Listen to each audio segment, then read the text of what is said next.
Welcome to AC education. আমি শাকিল আহমেদ। মাধ্যমিক 2023 সালের যেটা হাই স্কুল বোর্ড বলি আমরা, WBBSE, West Bengal board of secondary education, এই মাধ্যমিক 2023 সালের সমস্ত কোশ্চেন পেপার, মানে অঙ্কের যে কোশ্চেন পেপার সেটা আমরা সলিউশন করব। প্রথম পার্টেই আমরা সমস্ত শর্ট কোশ্চেন গুলো যেগুলো আছে 1 মার্কের এবং 2 মার্কের, সেই সমস্ত শর্ট কোশ্চেন গুলো আমরা করে নেওয়ার চেষ্টা করব। তো ভিডিও শেষ অবধি আমার সাথে থাকো এবং অঙ্কগুলোর সমাধানগুলো দেখো। প্রথম যে কোশ্চেনটা বলেছে আমাদের, এবিসি তিনটে বন্ধু যথাক্রমে x, 2x, y টাকা নিয়ে ব্যবসা শুরু করলো। মেয়াদান্তে z টাকা লাভ হলে a এর লাভ্যাংশ কত? প্রথমত আমাদেরকে দেখতে হবে তিনজনের মূলধনের অনুপাত কত আছে। তিনজনের মূলধনের অনুপাত x, 2x, y, এটাই তো তাদের মূলধনের অনুপাত। যেটা মূলধনের অনুপাত হবে সেটাই তো লাভ্যাংশের অনুপাত হবে না? হবে না? সেটাও লাভ্যাংশের অনুপাতই হবে। এখান থেকে মেয়াদান্তে যদি জেড টাকা লাভ হয় তাহলে এর ভাগ কত, তো এর অনুপাত কত, জেড। টোটাল কত হবে? x plus 2x, x plus 2x হলো 3x, আর এখানে y প্লাস y হয়ে গেল, ইনটু কত হবে, জেড, অর্থাৎ xz by 3x plus y, xz by 3x plus y, অর্থাৎ প্রথম এ নাম্বারটাই উত্তর। সেকেন্ড যে আছে আমাদের, x square equal to x সমীকরণের সমাধান সংখ্যা কতগুলো হবে? x square equal to x, এটা একটি দ্বিঘাত সমীকরণ। এটি একটি কি সমীকরণ? দ্বিঘাত। আর দ্বিঘাত যদি সমীকরণ হয় ওর সমাধান কতগুলো হয়? দুটি হয়।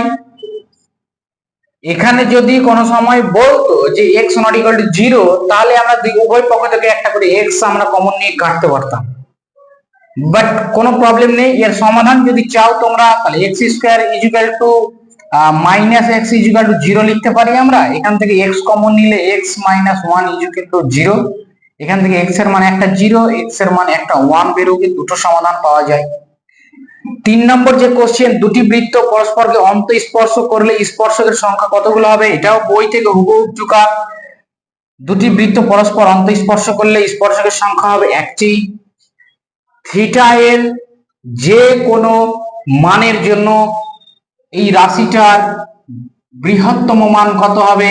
তাহলে 5 প্লাস 4 সাইন থিটা এর যে কোনো মান যদি আমি ধরে নিই, আমি যদি থিটার সর্বোচ্চ মানটাই ধরি সাইনের ক্ষেত্রে, তাহলে সাইন 90 ধরতে পারি আমি। তাহলে 5 plus 4 sine theta 4 into sign 90 এর মান সর্বোচ্চ মান 1 হয়, কারণ আমরা জানি সাইন থিটার মান -1 থেকে 1। এটা মাথায় রাখবে, সাইন থিটার মান -1 থেকে 1 এর মধ্যে থাকে। তাহলে 5 plus 4 sine theta equal to 9 হয়ে গেল। তাহলে এর সর্বোচ্চ মান বা সর্ববৃহত্তম মান 9 হবে। দুটি নিরেট গোলকের আয়তনের অনুপাত 27:8 হলে তাদের বক্রতলের ক্ষেত্রফল অনুপাত কত হবে? গোলকের আয়তনের ফর্মুলা কি ছিল? 4/3 পাই, আমি প্রথমটাকে r1 কিউব ধরছি, দ্বিতীয়টাকে 4/3 পাই r2 ধরে নিচ্ছি, অর্থাৎ প্রথমটার ব্যাসার্ধ r1, দ্বিতীয়টার ব্যাসার্ধ r2 ধরছি। দুজনের অনুপাত বলে দিয়েছি 27:8। 4/3 পাই যদি আমরা মুছে দিই, 4/3 পাই কেটে দিই, তো কাটা যায় না, তবুও আমি দেখাচ্ছি তোমাদের সুবিধার্থে। কেটে যদি দিই তাহলে আমার কাছে থাকবে কত? r1 cube by r2 cube, অর্থাৎ আমি যদি r1 r2 চাই তাহলে এর মান কত দাঁড়াবে? গিয়ে এর মান গিয়ে দাঁড়াবে, যেহেতু আমরা কিউব সরিয়ে দিয়েছি তাহলে এখানে কিউব রুট করতে হবে, কিউব রুট করলে 3:2 হবে। এবার বক্রতলের অনুপাত চেয়েছে। বক্রতলের অনুপাত কিছুই না, 4 পাই r স্কয়ার। তো r1 square is to 4 pi r2 square করব। এখানেও 4 পাই সরিয়ে দিলে শুধুমাত্র r1 এর স্কয়ার আর r2 এর স্কয়ার করলেই হবে, অর্থাৎ 3 এর স্কয়ার এবং 2 এর স্কয়ার ইজ টু 9:4। এই হলো শর্টকাট মেথড এটা করার। এটা অরিজিনাল কোনো মেথড নয়, এগুলো শর্টকাট মেথডে আমরা করলাম। হ্যাঁ, তবে এগুলো অঙ্ক খুব অনায়াসেই বোঝা যায়। যদি আয়তনের কথা বলে তাহলে সেখানে আর মানে ব্যাসার্ধের কি ফর্মে থাকে? কিউব ফর্মে থাকে, তৃতীয় ঘাতের ফর্মে থাকে।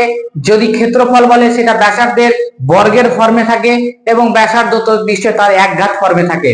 তাহলে আমরা এখান থেকে অনায়াসেই বুঝতে পারি 27 এবং 28 এগুলা হচ্ছে এটা যদি কেউ আয়তন বলে দিয়েছে তাহলে এগুলো 27 এবং 8 এগুলো হচ্ছে কিউবের ফর্ম, তৃতীয় ঘাতের ফর্ম। কার তৃতীয় ঘাত? 3 এবং 2 এর। ওদের 3 এবং 2 এর যদি আমি মানে এবার যদি বক্রতলের ক্ষেত্রফল বলেছে তো বক্রতলের ক্ষেত্রফল মানে দ্বিতীয় ঘাত, 3 এর দ্বিতীয় ঘাত 9 হবে, 2 এর তৃতীয় ঘাত 4 হবে। এগুলো মুখস্থর মতো করেও আমরা অ্যান্সার করতে পারি, একটু বুদ্ধি খাটালেও অ্যান্সার করতে পারি। এগুলো এত বড় হয়তো যেটুকু আমি করেছি এটুকু করার দরকার নেই, যদি মাথায় থাকে তবে। নাম্বার 6, একটি চলকের 3টি মান 4, 5, 7, তাদের পরিসংখ্যা যথাক্রমে p-2, p+1, p-1। চলকের যৌগিক গড় কত হবে? আমরা জানি যে কোনো চলরাশির সঙ্গে পরিসংখ্যান গুণ করে যোগ করব এবং বাই টোটাল পরিসংখ্যান দিয়ে ভাগ করলে আমরা কি পাই? গড় পাই, যেটা আমাদের ফর্মুলা ছিল summation xi fi by summation fi। এটাই না? xi বলতে চলরাশি, চলরাশি রেসপেক্টিভলি ধরো 4 এর সঙ্গে p গুণ, এই প্রথমটা গুণ হবে এই 4 এর সঙ্গে, তাহলে এখানে সরাসরি আমি গুণ করে বসাচ্ছি 4p - 8 প্লাস সামেশন মানে তো প্লাস যোগ, যোগফল সমষ্টি। এবার এটার সঙ্গে কার গুণ হবে? 5 এর গুণ হবে আগে, কারণ xi fi গুণ আছে, তো fi বলতে পরিসংখ্যান গুলো। এখান থেকে হয়ে যাবে আমাদের 5p + 5 প্লাস, এবার এইটার সঙ্গে কোনটা যোগ হবে? 7, তাহলে 7p - 7। নিচে কত হবে? সামেশন অফ fi, এই fi গুলোকে যোগ করো, তাহলে p-2 plus p+1 plus p-1। এটার মান কত হলো? দেখো 4p, 5p আর 7p, 11, 9 আর 7 16, 16p। এবার এখানে দেখো 8 আর 7 15 থেকে 5 বার, তাহলে -10 বাই নিচে কতগুলো হবে? 3p, -1 + 1 বাদ গেলে -2। তাহলে নিশ্চয়ই বলতো এই যে আমাদের 16p - 10 বাই 3p - 2 এরই মান বলে দিয়েছি না 5.4, 5.4। ওকে, কোনো প্রবলেম নেই। আমি 5.4টাকে পয়েন্ট উঠিয়ে দিলে নিচে 10 লিখতে পারি। এবার আমি ক্রস মাল্টিপ্লিকেশন করব, ক্রস মাল্টিপ্লিকেশন করে আমরা অঙ্ক করতে পারি। তার আগেও আমরা এটাকে আরো ছোট করে দিতে পারি কাটাকাটি করে। এটাকে আমি যদি 2 দিয়ে কাটি তাহলে 27, এটাকে যদি 2 দিয়ে কাটি তাহলে 5, আরো ছোট হয়ে যাবে। দেখো এই ক্রস মাল্টিপ্লিকেশন করো, 27 3 81p - 27 2 54, 5 দিয়ে গুণ করলে 16 পাচ্ছে, 80p - 50। একটু ক্যালকুলেশন করলে এই 80 কে এদিকে নিয়ে আসলে 81 থেকে একটা p বাদ দিয়ে p শুধু থাকবে। এই 50 আর এই 54 দিয়ে গেলে +50, তার মানে p এর মান 4 দাঁড়াবে, তাই না? তাহলে এখান থেকে আমরা অ্যান্সার বলে দিতে পারি p এর মান 4। এরপরে আমরা শূন্য স্থানগুলো করার চেষ্টা করব।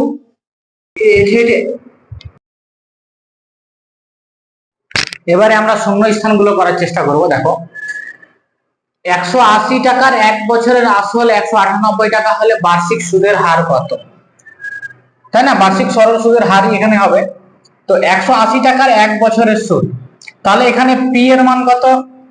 180, সময় কত? 1 বছর, সুদ আসল, অর্থাৎ সুদ এবং আসল এখানে ঢুকে আছে।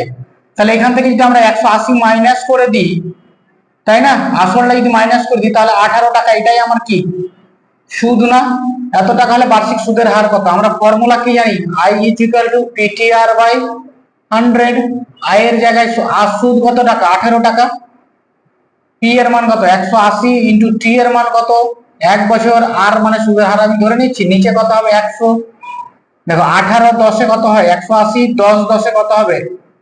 100। তাহলে আর এর মান নিশ্চয় কত? 10। এখান থেকে তাহলে সুদের হার আমরা বলতে পারি 10%।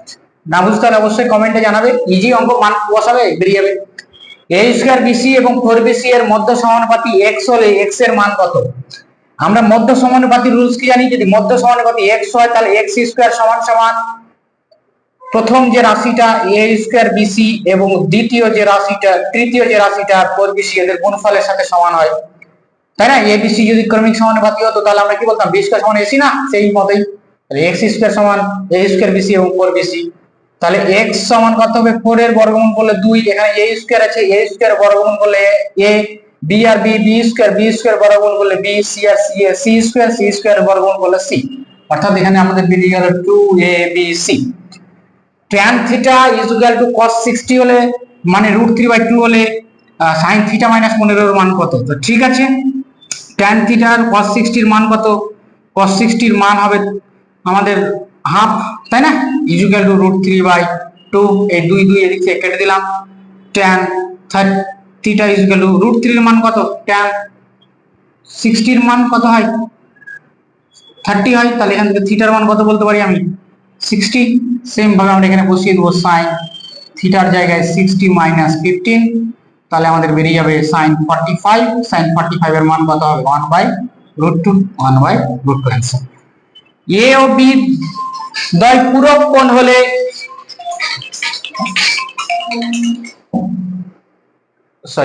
এ ও বি যদি পূরক কোণ হয় তবে এ প্লাস বি এর মান কত হবে? এ প্লাস বি এর মান হবে 90 ডিগ্রি। আমরা জানি দুটি কোণ পূরক কোণ হলে তাদের যোগফল 90 হয়। পরের যে কোশ্চেনটা আছে সংখ্যাগুলির মধ্যমান নির্ণয় করতে বলেছে। তাহলে মধ্যমান নির্ণয় করার জন্য আমাদের সর্বপ্রথম কি করতে হবে? এই রাশিটাকে ছোট থেকে বড় সাজাতে হবে। প্রথমে 5, তারপরে ছোট আছে 7, তারপরে আছে 10, তারপর আছে 11, আবার আছে 11, তারপর আছে 13, তারপর আছে 15, তারপর আছে 16, সরি 9 ছুটে গেছে না, এখানে একটা 9 হবে, তারপর এটা 16, তাই না? 1 2 3 4 5 6 7 8 9, 1 2 3 4 5 6 7 8 হয়ে গেছে। তাহলে 9টা টোটাল সংখ্যা আছে। 9টা হলে মিডিলে কে থাকবে? 1 2 3 4 5, 5 নম্বরটাই মিডিলে থাকবে, সেই হবে কি? মধ্যমান।